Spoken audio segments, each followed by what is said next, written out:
حضرت ابراہیم علیہ السلام کو حکم ہو گیا کہ بیٹے کو اور بیوی کو بیت اللہ چھوڑ آؤ۔ اولاد بزدل کر دیتی ہے بھائی، چند سالوں کے لیے پردیس لوگ جاتے ہیں تو روتے ہوئے جاتے ہیں۔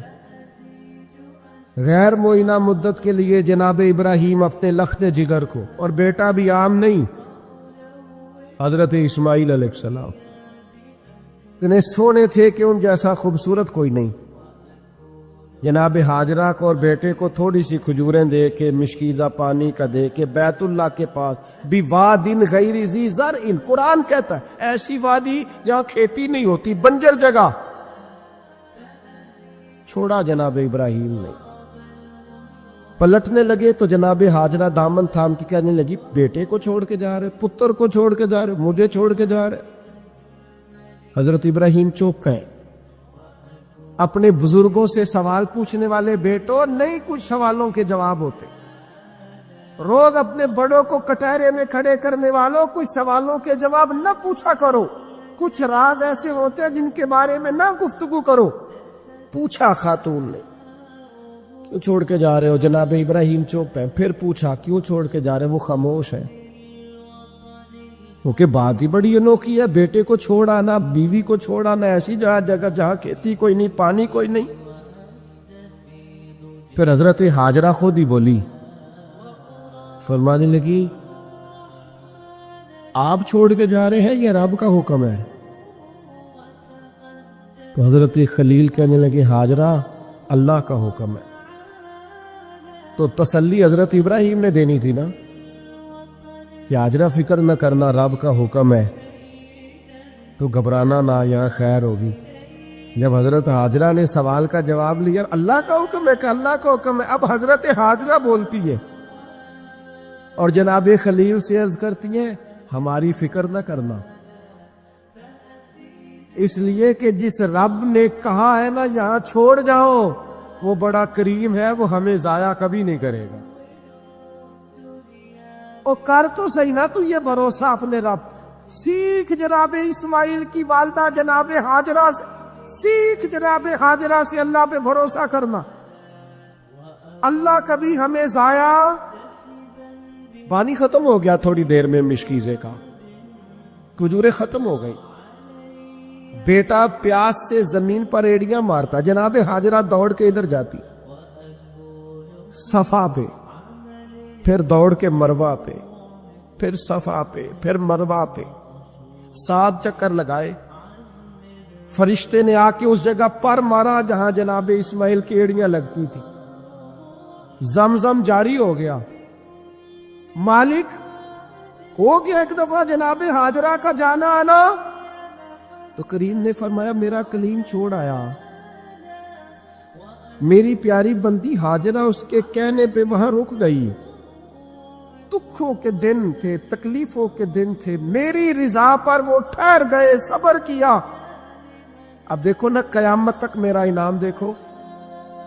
ہاجرہ تو پانی کے لیے دوڑی تھی نا سلام اللہ علیہا، تو وہ سامنے پانی کا کوڑر لگا ہے، ٹھنڈا بھی ہے اور سادہ بھی ہے، لیکن مالک فرماتا ہے حاجیوں دوڑو، دوڑو مروہ پہ، دوڑو صفا پہ، ان الصفا والمروہ من شعائر اللہ، یہ صفا مروہ اللہ کی نشانیاں ہو گئیں۔ تو رب کی رضا پہ صبر کرنا، اور صبر کر کے تجھے تھوڑی سی مشقت کرنی بھی پڑی نا تو مالک کا انعام دیکھ۔ قیامت تک جو عمرہ کرنا جائے گا، حج کرنے جائے گا، پانی سامنے پڑا ہے پر دوڑنا پڑے گا۔ دوڑو میلیں نقدرین، دوڑو ان کے بیچ۔ کیوں؟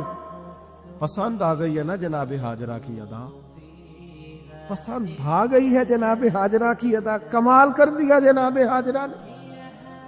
یہ عشق و محبت کا سفر ہوتا ہے، سارا حج کا سفر، سارا وارفتگی کا سفر ہے، اللہ والوں کی یادوں کا سفر۔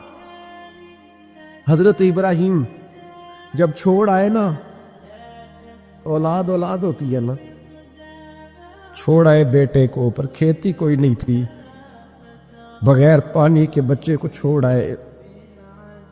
حج پہ بھی جاتے ہیں لوگ تو پڑوسیوں کو بھی کہتے ہیں ذرا دھیان رکھیا جے، 100 قسم کی باتیں لوگ، بچے بچے ہوتے ہیں نا، اولاد اولاد ہوتے، چھوڑ گئے اور پھر حضرت کلیم ایک کونے میں بیٹھ گئے اور کہنے لگے ربنا انی اسکنت من ذریتی بواد غیر ذی زرع عند بیتک المحرم، اے اللہ میں نے اپنی اولاد میں سے کچھ کو نا اس وادی میں ٹھہرایا جہاں کھیتی نہیں ہوتی، سبزہ نہیں ہوتا، پھل نہیں، پر عند بیتک المحرم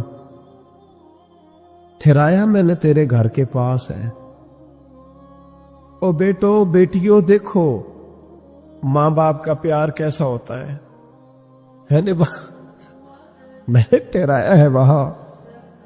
مالک ایک دعا ہے تیرے خلیل کی، ربنا لیقیم الصلاۃ، اے اللہ میں چاہتا ہوں یہ نماز قائم کرے۔ پہلی بات نماز کی، میں چاہتا ہوں میرے بچے نمازی ہو، سویرے اٹھے تیرے حضور سجدہ ریز ہوں، وضو کریں، عبادتیں کریں، ریاضتیں کریں۔ اگلی بات بڑی انوکھی ہے، فرمایا فَاجْعَلْ أَفْئِدَةً مِّنَ النَّاسِ تَهْوِي إِلَيْهِمْ، اے اللہ لوگوں کے دل ان کی طرف مائل کر دے، دنیا میرے بچوں سے پیار کرے، لوگ اولاد اسماعیل سے پیار کریں، ان کی طرف لوگوں کے دل پھیر دے۔ قیادتوں کا ہر دل عزیز ہونا بڑا ضروری ہوتا ہے۔ جسموں پہ حکومت کوئی حکومت نہیں ہوتی، انسان کے جسموں پر وجود پر حکومت کرنا کوئی کمال نہیں، اصل کمال ان کا ہوتا ہے جو دلوں پر حکومت کرتے ہیں۔ دل جھکے چلے جاتے ہیں، طبیعتیں بڑی چلی جاتی ہیں، آنکھوں پہ پٹی بھی باندھ دے تو محبوب کے دروازے کی طرف انسان بڑھتا ہی چلا جاتا ہے۔ کہا لوگوں کے دل پھیر دے ان کی طرف، لوگ ان سے پیار کرے۔ ہر سال دنیا قربانی کرتی ہے، رسول پاک علیہ الصلوۃ والسلام نے حد بندی، یا رسول اللہ قربانی کیا ہے؟ فرمایا جناب ابراہیم کا طریقہ ہے۔ ہر سال ذکر ہوتا ہے جناب ابراہیم کا، ہر سال ذکر ہوتا ہے حضرت اسماعیل، ہر جگہ ذکر ہوتا ہے جناب یعقوب کا، جناب یوسف کا۔ اپنی اولاد کے لیے دعا مانگا کرو، رب لوگوں کے دلوں میں ان کی محبت پیدا فرمائے۔ بندہ اچھا لگتا ہے، وہ بندہ پیارا لگتا ہے جو اولاد سے پیار کرے، اس سے پیار ہو جاتا ہے جو بچوں سے پیار کرے۔ اللہ ان کی طرف لوگوں کے دل پھیر دے، پہلے نمازی بنا دے، پھر انہیں ہر دل عزیز بنا دے۔ اب حضرت ابراہیم کہتے ہیں وَارْزُقْهُم مِّنَ الثَّمَرَاتِ لَعَلَّهُمْ يَشْكُرُونَ، یا اللہ انہیں پھلوں میں سے رزق بھی دے تاکہ یہ تیرا شکر ادا کرے۔ اللہ انہیں رزق بھی عطا فرما، انہیں پھلوں میں سے رزق بھی دے۔ اولاد کے لیے دعا مانگا کرو، انہیں اللہ روزی دے وسیع، اولاد کسی کی محتاج نہ ہو، بچے کسی کے دست نگر نہ ہو، کسی کے ہاتھ نہ دیکھنے پڑے، کسی کی طرف بڑھنا نہ پڑے۔ آگے ارشاد فرماتے ربنا انک تعلم ما نخفی وما نعلن۔ حضرت ابراہیم نے بات ہی کھول دی، فرمایا اے رب تو جو ہم ظاہر کرتے ہیں وہ بھی جانتا ہے اور جو ہم چھپاتے ہیں وہ بھی جانتا ہے۔ وما یخفی علی اللہ من شیء فی الارض ولا فی السماء، اللہ پر کوئی چیز چھپی ہوئی نہیں، نہ زمینوں میں نہ آسمانوں میں۔ پھر اولاد کے لیے دعا مانگی جا رہی، اس شہر کے لیے بھی دعا مانگی جہاں بچے رہتے، یہاں امن رہے۔